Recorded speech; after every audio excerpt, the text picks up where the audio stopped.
Bonjour à tous, merci de nous rejoindre sur 8 Mont-Blanc. Nous sommes ensemble pour un nouveau journal et voici les titres de ce jeudi 24 juin. C'est un convoi exceptionnel et historique qui a traversé les rues d'Annecy mardi soir. Il a acheminé l'Espérance 3 de Crangevrier au Marquisat sur les bords du lac d'Annecy. Cette barque à voile latine naviguera dès cet été. Nous avons suivi sa mise à l'eau très attendue. Et puis le skate, le breakdance et l'escalade, des disciplines qui deviendront bientôt olympiques. Pour les faire connaître du grand public, des démonstrations ont eu lieu à Thiers, près de Cluse, en Haute-Savoie. Et notre spécialiste Sébastien Germain a fait un peu de sport pour nous. C'était à prévoir, c'est désormais officiel. Le binôme Benoît Perroton-Nathalie Colin-Coquille, candidat dans le canton de Chambéry 3 pour les élections départementales, a déposé un recours devant le tribunal administratif de Grenoble.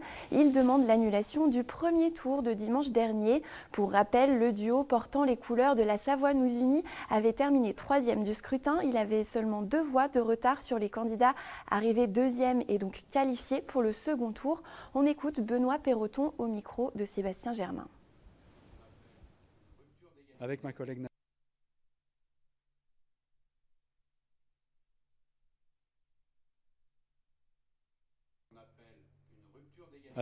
Nathalie Colin-Coquille, nous avons décidé de porter un recours auprès du tribunal administratif de Grenoble.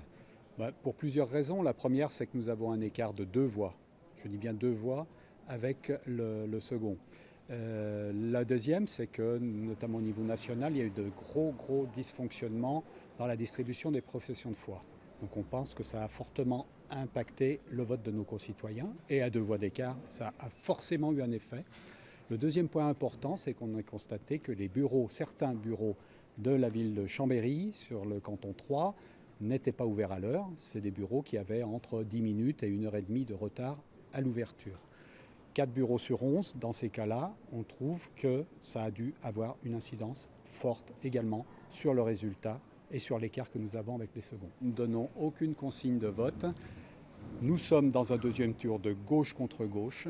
Nos électeurs vont choisir ce qu'ils auront à faire. Nous demandons simplement d'aller voter parce que c'est un droit, c'est une liberté. Il faut aller voter. De nouveaux débordements ont eu lieu hier soir à Annecy. Après le match de foot opposant la France au Portugal, les CRS ont dispersé plusieurs dizaines de fêtards en centre-ville. Des altercations entre jeunes et policiers avaient déjà eu lieu lundi soir lors de la fête de la musique. 4 jeunes ont d'ailleurs été déférés devant le tribunal suite à ces incidents. L'un d'entre eux a vu son procès reporté au 19 juillet. 2 des prévenus âgés de 19 ans ont écopé d'une amende de 1 000 € pour violence. Le troisième, âgé de 22 ans, était quant à lui déjà connu de la justice. Il a été condamné à 6 mois de prison ferme sous bracelet électronique pour violence et outrage d'après nos confrères de France 3. Et le maire d'Annecy avait interdit de son côté la vente de boissons alcoolisées à emporter entre 3 h avant le début du match et 6 h du matin à l'occasion des matchs de l'équipe de France. Une réponse disproportionnée, je cite, d'après le groupe d'opposition à la mairie, les Annéciens. Ils souhaitent la création d'une mission d'information et d'évaluation afin d'analyser ces différents incidents et pouvoir améliorer à l'avenir la gestion des événements sportifs festifs sur la commune. Vous avez peut-être lu ces dernières semaines des articles sur la qualité de l'eau des lacs alpins. Plusieurs d'entre eux ont présenté une situation alarmante en citant le lac d'Annecy en exemple. Des écrits qui ont suscité la colère du SILA. Le gestionnaire du lac dénonce des raccourcis et des informations erronées quant à la qualité de ces eaux. Il rappelle dans un communiqué que le phénomène d'appauvrissement en oxygène qui peut nuire aux organismes aquatiques est jugé stable depuis plusieurs décennies. Il était dû aux excès d'apport de nutriments par les eaux usées non traitées déversées jusque dans les années 50 dans le lac. Depuis, les efforts réalisés en matière d'assainissement ont permis de stopper ces apports. La désoxygénation ne concerne aujourd'hui que le lac qu'en fin d'été et à l'automne sur les derniers mètres du lac sur une colonne d'eau de 65 mètres au point le plus profond. En parlant de lac, l'Espérance 3 est enfin à l'eau. Elle est la reproduction d'un brick, un ancien bateau à voile qui naviguait sur le lac d'Annecy dès les années 1800 et jusqu'à 1930. L'embarcation servait à transporter des matériaux lourds à cette époque où les routes étaient beaucoup moins fiables que l'eau. Après 2 ans de chantier, la structure en bois est terminée. Le bateau a été mis à l'eau mercredi matin au port des Marquisats. Pour une phase de trempage progressive, il partira rejoindre la cale de Sevrier ce vendredi pour le début d'un autre chantier, celui de sa motorisation électrique. Nous avons suivi son périple depuis son hangar à cran jusqu'à sa mise à l'eau. Reportage. Le grand jour approche. Dans quelques heures, l'Espérance 3 va quitter son hangar. Son chantier aura duré 2 ans ici, aux Forges de Cran. Une vingtaine de charpentiers a participé à la construction de cette réplique d'un bateau à voile qui naviguait sur le lac d'Annecy au XIXe siècle. Pour acheminer l'embarcation jusqu'à l'eau, il faut détruire l'un des murs de l'entrepôt. La barque sera ensuite chargée sur une grue. Un moment très attendu, notamment par le chef de chantier. Aujourd'hui, je me sens tendu. Plus tard, après la mise à l'eau, je dirais ému, mais là pour l'instant tendu.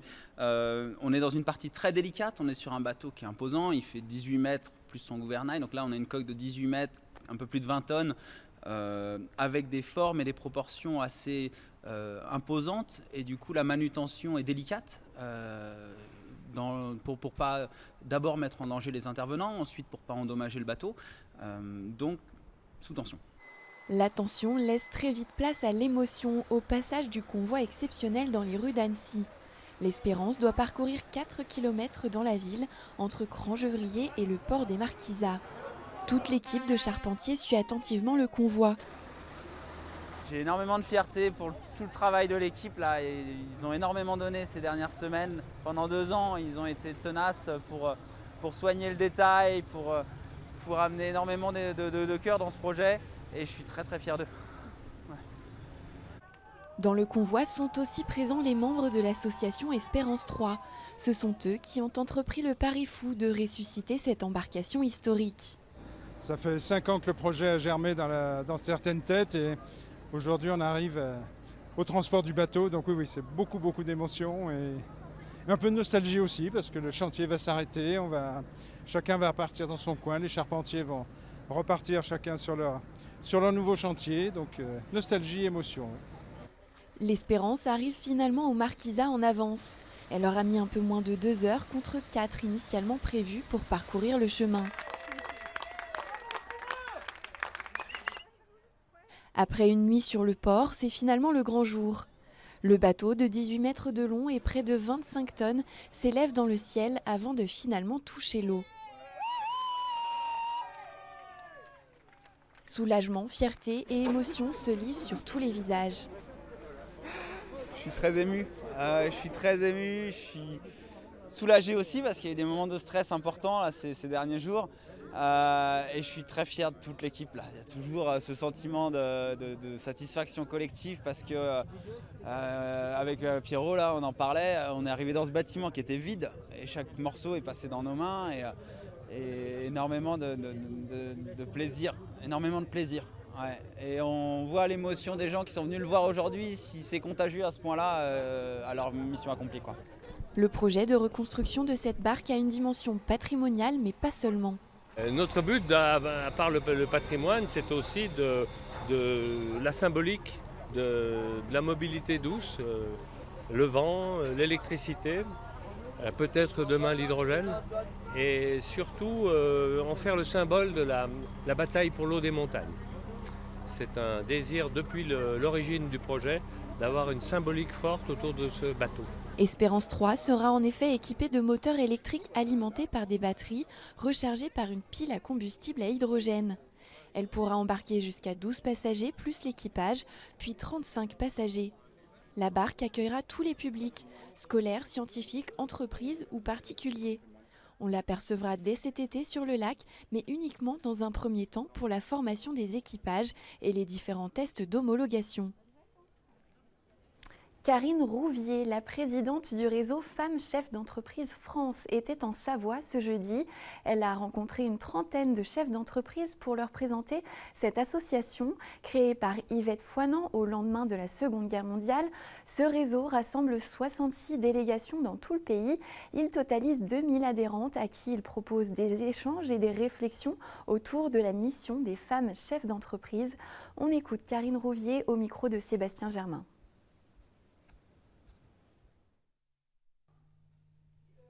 C'est pas difficile d'être une femme chef d'entreprise, c'est difficile de franchir le cap, mais c'est pas difficile une fois que vous êtes chef d'entreprise. On est chef d'entreprise comme les autres chefs d'entreprise, simplement on a tendance à nous affubler de difficultés pour gérer la famille, pour gérer les enfants, mais les hommes qui travaillent ont aussi des difficultés pareilles. Je pense qu'il n'y a pas de difficulté à être une femme chef d'entreprise, pas plus que d'être un homme chef d'entreprise.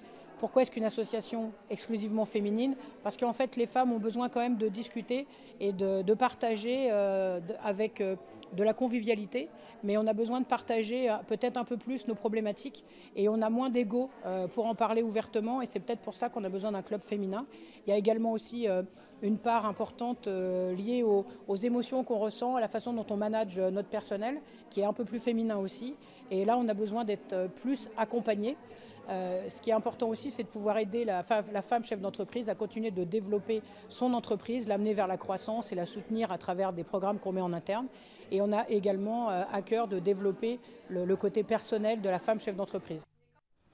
Alors que les JO de Tokyo démarrent dans moins d'un mois, certains regards sont déjà tournés vers Paris 2024. Ce mercredi 23 juin avait lieu la journée olympique, l'occasion pour le label Terre de Jeux Paris 2024 de promouvoir les nouvelles disciplines prévues aux Jeux olympiques comme le surf, le skate, le breakdance ou encore l'escalade. Des animations et des démonstrations ont eu lieu tout l'après-midi à la base de loisirs de Thiers. Sébastien Germain était sur place. Paris a beau être distant de près de 600 km de la vallée de l'Arve, il régnait comme un air d'olympisme ce mercredi à la base nautique de Thiers. Le temps d'un après-midi, 4 futures disciplines olympiques ont fait l'objet de diverses démonstrations. À l'origine de cette initiative, le label Terre de Jeux Paris 2024. Dans 4 ans, 3 ans maintenant, on a les Jeux Olympiques à Paris. On est une nation qui n'est encore pas assez sportive, il faut qu'on se bouge et qu'on soutienne nos athlètes. Et donc c'est initions les enfants et faisons de la promotion pour les différents sports pour qu'on devienne une nation sportive. Le surf, le skate, le breakdance et l'escalade font partie des nouvelles disciplines qui figureront au programme olympique dès cet été pour certaines. Et pour cette journée olympique célébrée ce mercredi 23 juin, c'est tout le bassin clusien qui a été associé à l'opération. Nous, on avait très envie de travailler avec le COJO et de se lancer dans l'aventure. Mais il s'avère qu'il était important aussi d'emmener avec nous les communes alentours. Et donc j'ai fait un peu le tour de toutes les communes de la Deux-Sèvres pour leur proposer de se lancer dans l'aventure.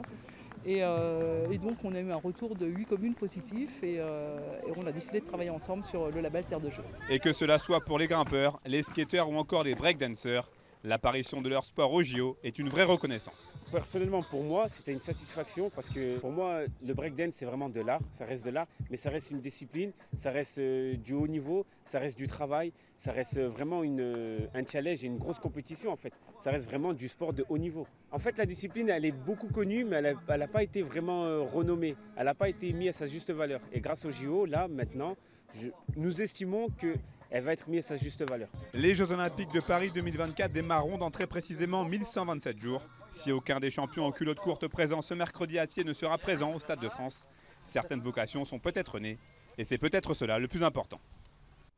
Et nous nous quittons avec de belles images de ce début d'été au Grand Bornand. La station devrait attirer encore cet été de nombreux visiteurs. 3/4 des Français ont prévu de rester dans l'Hexagone pour les congés estivaux. Ils pourront explorer près de 160 km de sentiers de randonnée dans le village haut-savoyard. Dans quelques instants, la météo de Thierry Paul, et puis vous retrouverez à 21h un débat spécial régional. Pas de JT demain puisque toute notre équipe se prépare pour le grand direct de dimanche pour vous faire vivre le second tour des scrutins dans nos départements. Ne manquez pas demain soir en direct sur notre antenne et notre page Facebook la présentation de la programmation estivale de Malraux, scène nationale à Chambéry. Je vous souhaite une belle soirée et je vous dis à bientôt sur 8 Mont Blanc.